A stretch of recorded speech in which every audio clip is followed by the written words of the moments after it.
मेरे साथियों, मेरा नाम राकेश यादव है। मैं ग्राम पंचायत छिरिया खुर्द का हूँ और ये दुर्भाग्य है हमारा कि हम युवा हैं मानिकपुर पाठा क्षेत्र के। क्योंकि एक रीज़न ये भी है कि कोई बोलना नहीं चाहता अपने हित के लिए, अपने हक के लिए कोई नहीं बोलेगा।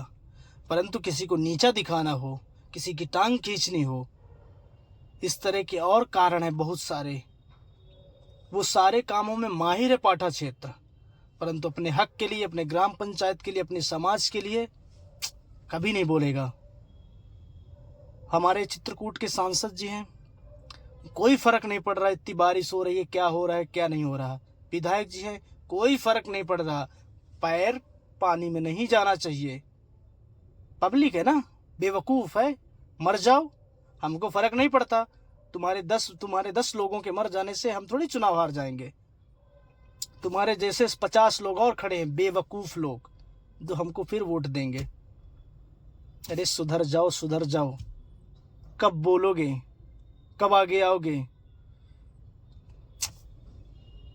परदेश में बच्चा कमा रहा है, उससे जीवन नहीं चलेगा, सिर्फ घर चल सकता है। परिस्थितियों को समझो, हालातों को समझो, मजबूरी समझो और अपने अंदर के इंसान को जगाओ और सवाल करो अपने आप से कि आज तक खुद के लिए क्या किया, अपने समाज के लिए, अपने गांव के लिए क्या किया। कभी एक लफ्ज जितना छोटा निकाला मुंह से? सांसद जी, विधायक जी आते हैं तो जितने जोश में पैर छूते हो ना, उतने जोश में उनके दरवाजे जाओ ना और खटखटाओ आधी रात को दरवाजे कि आज हमारे गांव में ये स्थिति है बारिश के कारण। ग्राम पंचायत छिरिया खुर्द में मंदिर टोला का बांध किसी भी वक्त टूट सकता है। किसी को ये बात का अंदाजा है? ग्राम पंचायत छिरिया खुर्द का बरदहा बांध की स्थिति देखा है किसी ने? बराह माफी की स्थिति देखा है किसी ने बांध की? अरे घर में बैठने से काम नहीं चलता साहब।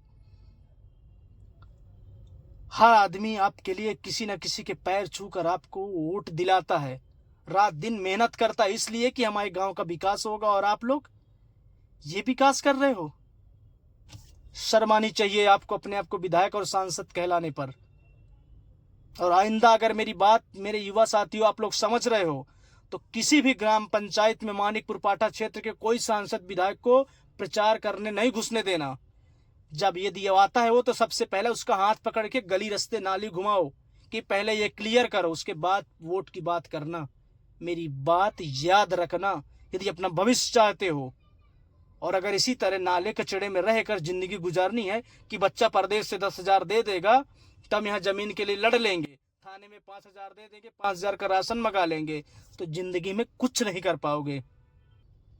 आज से 2 साल के बाद समाज में आपको कोई बैठाएगा नहीं, अपने बाजू में बैठने नहीं देगा। पता है क्यों? तुम्हारे पास पैसा नहीं होगा, तुम्हारा समाज में नाम नहीं होगा, तुम्हारी वैल्यू इतनी रह जाएगी।